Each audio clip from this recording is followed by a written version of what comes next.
Broadcasting live from somewhere in the Shadow Realm, this is YuGiOh Duel Links Talk. Here's your host, Doug Dimmaduel.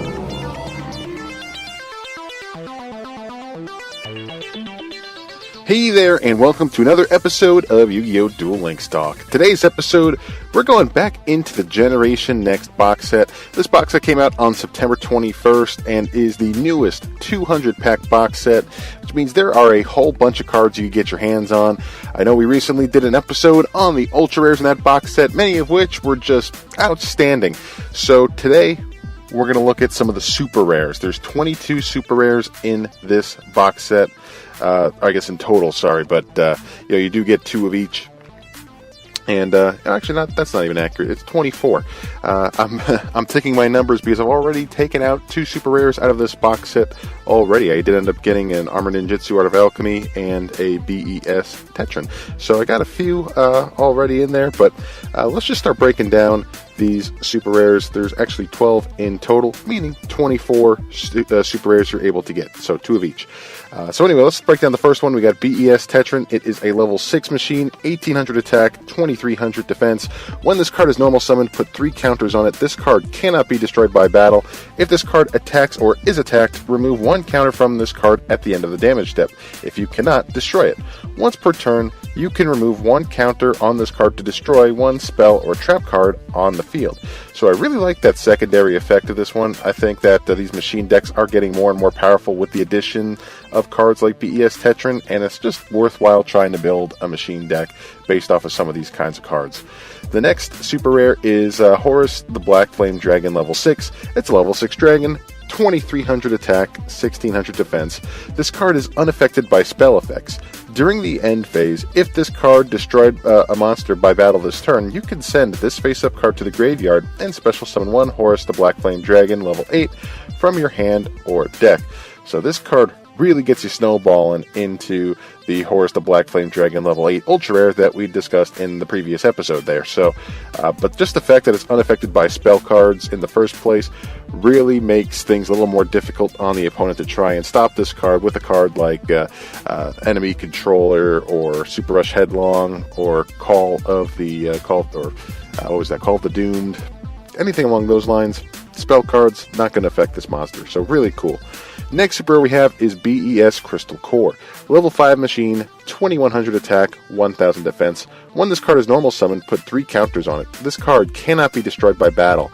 If this card attacks or is attacked, remove 1 counter from this card at the end of the damage step. If you cannot, destroy it. Once per turn during your main phase, you can change 1 face-up attack position monster your opponent controls to face-up defense position. So, this is pretty fun to start messing with your opponent's monsters, especially if they got some really high attack monsters, maybe with low defense. Classic example, a summoned skull on your opponent's side of the field. Switch it to defense position. You should be able to get over it rather easy, and just the fact that this card has that effect really just makes it more powerful. So again, we're getting more of this machine support, and it's only going to get better. The next card we have here is Nobleman Eater Bug. Level 5 Insect Flip Monster, 900 attack, 1200 defense. On the surface, you're thinking, okay, level 5 with only 900 attack, 1200 defense? What the heck? The effect is probably one of the better ones you're going to see right now. When you flip this monster, you destroy 2 monsters on the field. So, yeah, this is pretty slick. Just if your opponent's loading up monsters on their side of the field, if they're flooding the field, it doesn't matter if they have, a Silent Magician that can't be affected by spell cards or a Horus, anything along those lines. Doesn't matter if this is an effect monster, it's using its effect to destroy those monsters. So, Nobleman Eater Bug is freaking awesome. So that is one of the better super rares out of this box set. Just as far as a general utility monster, I mean, heck, you can't go wrong with that. Next card we got here is Boxer. Level 4 warrior, 1800 attack, 1000 defense.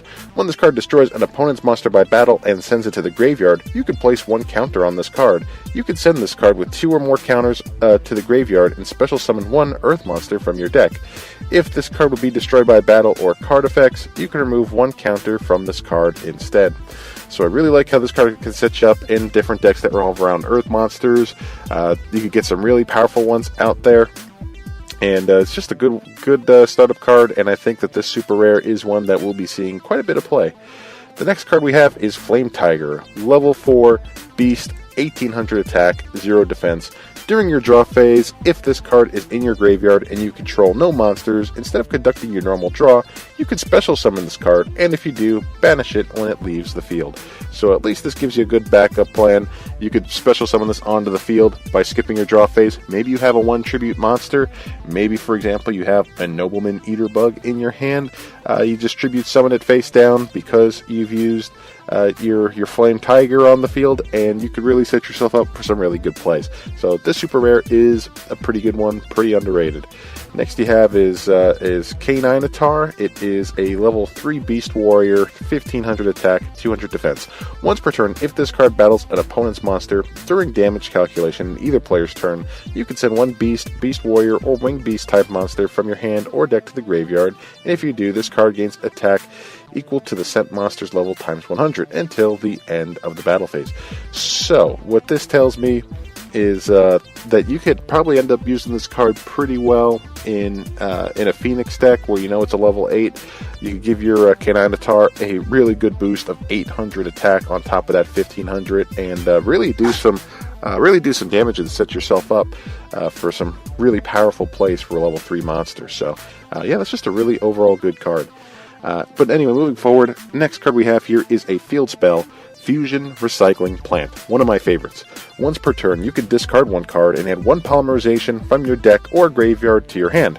Once per turn, during the end phase, you can target one monster in your graveyard that was used as fusion material for a fusion summon this turn, and add it to your hand. So you're keeping resources going back into your hand, but also too, if you're short a polymerization for a fusion, you could just discard one card and search out a polymerization and get that into your hand. But the nice part is that you could also get a polymerization from your graveyard. So maybe if you're out of resources, you would think with polymerizations, guess again, you can pull it from your graveyard. So Fusion Recycling Plant is just an all-around excellent card, and one of my favorites. Next one you have here is Armor Ninjutsu Art of Alchemy, a spell card where if you control a ninjutsu art card, destroy all face-up ninjutsu art cards you control, and then draw 2 cards. So it's good draw power for ninjutsu decks, for ninja decks in general.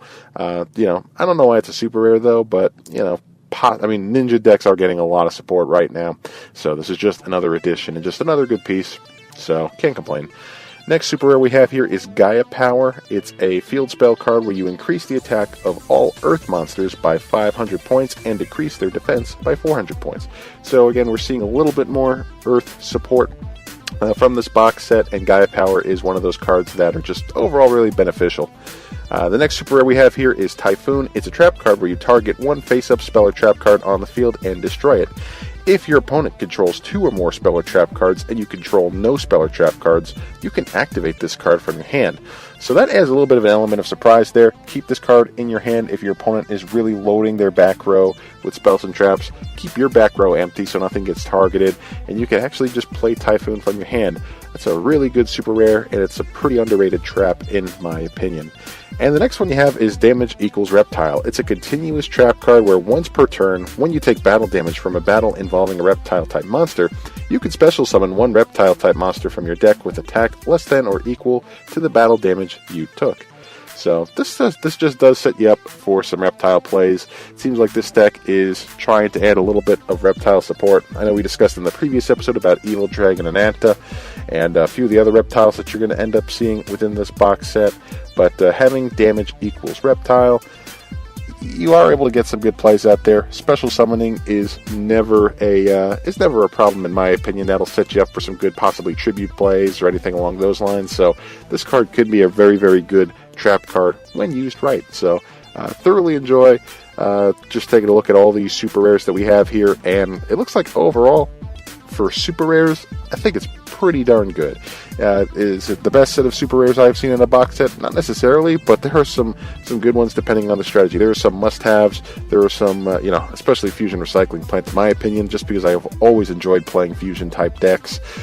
Whether or not that will be sustainable within the current meta in Duel Links, that's debatable. But at least for the long haul, Fusion Recycling Plant is one of those cards that I really want. A lot of people are talking about Nobleman Eater Bug. That is the other super rare that a lot of people are really, really wanting to get their hands on. And of course, course, Horus, the Black Flame Dragon level 6, is pretty darn good on its own. Especially if you're running one of those level monster decks, you're able to make some magic happen using that. So, just the overall setup here, it's just a great set of super rares. And if you are interested in going out and purchasing some packs from Generation Next, take advantage of it right now. There is a sale going on, and it's going on for at least a few more days. So if you're going to spend some money in the game, now is the time, and now is the time to end up getting some cards out of the Generation Next box set. But anyway, if there's anything that you want to add, or if there's any other topics that you want me to discuss, feel free to reach out to me on Twitter at YuGiOh Deck Talk. It's all one word, at YuGiOh Deck Talk, and I'd love to hear from you. But anyway, that's it for today's episode. Thanks again for tuning in, and we'll see you next time. Take care.